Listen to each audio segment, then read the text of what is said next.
Halo teman-teman, kembali di channel Warga Nusantara, channel yang akan membahas terkait pemindahan dan pembangunan ibu kota Nusantara. Kali ini kembali saya mengajak teman-teman semua untuk melihat perkembangan terkini ya, proyek-proyek yang ada di sekitar kawasan ibu kota Nusantara. Baik teman-teman, kita mulai dari lokasi pembangunan rumah susun untuk para ASN. Jadi yang teman-teman lihat di visual ini adalah lokasi pembangunan rumah susun ASN 3 ya teman-teman. Sebagai informasi teman-teman, jadi pemerintah menghimbau kepada seluruh aparatur sipil negara atau ASN untuk bersiap-siap pindah ke ibu kota Nusantara. Menteri Pendayagunaan Aparatur Negara dan Reformasi Birokrasi, Bapak Abdullah Azwar Anas, mengungkapkan untuk ASN agar segera dipersiapkan untuk pindah ke IKN pada bulan Juli 2024. Dan teman-teman, ASN pertama yang akan pindah ke IKN pada bulan Juli 2024 nanti akan mendapatkan insentif khusus atau disebut tunjangan pionir. Hal ini sebagai bentuk apresiasi bagi pegawai ASN, mengingat pada tahap awal pemindahan IKN belum tersedia dukungan-dukungan atau fasilitas infrastruktur dan kebutuhan pokok yang selengkap di Jakarta.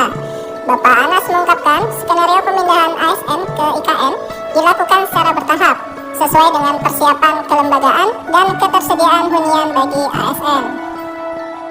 Jadi Bapak Abdullah Azwar Anas mengatakan, target awal yang dapat dicapai adalah pemindahan ASN untuk persiapan pelaksanaan upacara memperingati kemerdekaan Republik Indonesia di Ibu Kota Nusantara pada Agustus mendatang. Kemudian disusul dengan periode perpindahan pada November dan Desember 2024. Baik teman-teman, kita bergeser, kita menuju lokasi pembangunan rumah susun ASN 1 ya. Dan rumah susun ASN 1 ini berdekatan ya dengan rumah susun ASN 3 dan juga berdekatan dengan Hotel Nusantara.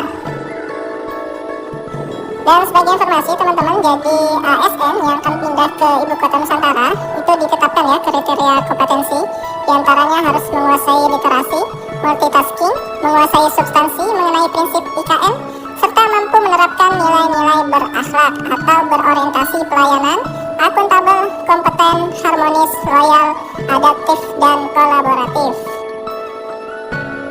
Jadi menurut Bapak Abdullah Azwar Anas sebagai Menpan RB, Ibu Kota Nusantara akan menerapkan pola kerja terpadu dengan fleksibilitas waktu dan lokasi mendukung sistem kerja kolaboratif dan agil.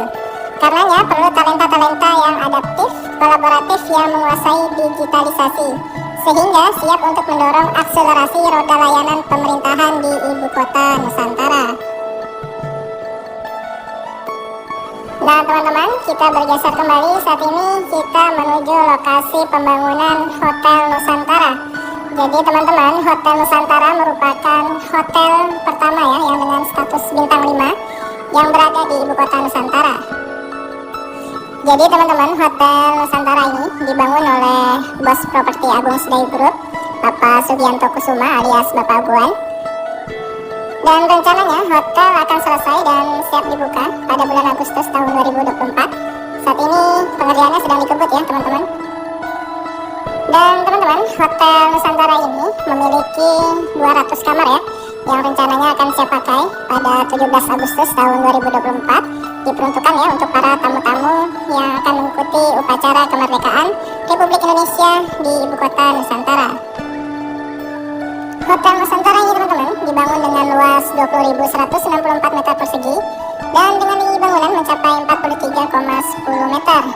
Lalu juga memiliki 6 tipe kamar ya, jadi masing-masing tipe kamar adalah Premier Twin sebanyak 61 unit, lalu Premier King sebanyak 102 unit, Junior Suite sebanyak 14 unit, Executive Suite sebanyak 12 unit, Disable Room sebanyak 1 unit, dan President Suite sebanyak 1 unit.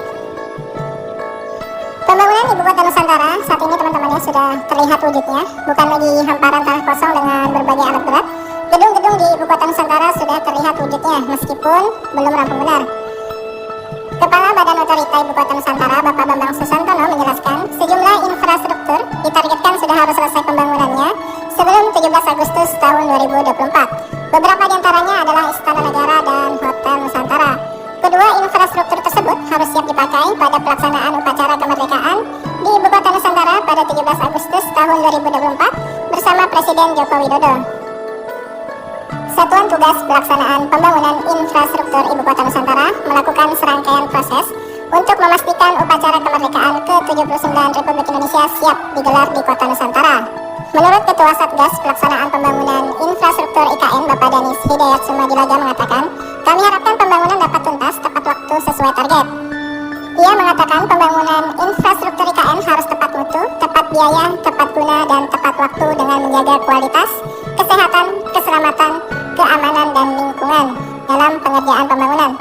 Sampai saat ini, kemajuan pembangunan infrastruktur IKN kelompok 1 mencapai 78,49% dan kelompok 2 baru sekitar 26,34%. Jadi Bapak Danis mengatakan, kami lakukan serangkaian aktivitas dan proses yang dirancang untuk pastikan kesiapan infrastruktur pada kelompok 1 dan 2 itu sebagai persiapan pelaksanaan upacara kemerdekaan.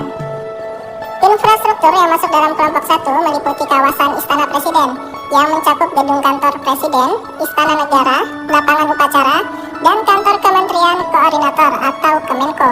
Kemudian, infrastruktur yang masuk kelompok 2 yaitu pembangunan 47 menara hunian untuk ASN, TNI, dan Polri, serta Bandara Naratetama, dan 12 menara hunian selesai dan dilengkapi furnitur bisa langsung digunakan pada bulan Juli 2024. Nah itu dia teman-teman, sekilas informasi ya terkait persiapan upacara kemerdekaan Republik Indonesia ke-79 di Kota Nusantara. Dan saat ini kita bergeser, kita akan menuju lokasi pembangunan gedung kantor Otorita Ibu Kota Nusantara. Jadi lokasinya berada di kawasan titik nol ya teman-teman. Dan saat ini titik nol ditutup ya karena memang ada pembangunan dari gedung Otorita ini. Jadi teman-teman, pembangunan gedung kantor Otorita Ibu Kota Nusantara ini pada tahap pertama terdiri dari gedung utama dengan kapasitas tampung 600 orang staf. Selain itu juga dilengkapi dengan data center dan comment center serta urban gallery untuk melakukan pelayanan kepada masyarakat secara real time. Menurut Bapak Bambang sebagai Kepala Otorita Ibu Kota Nusantara, gedung data center dan comment center sangat penting dan strategis.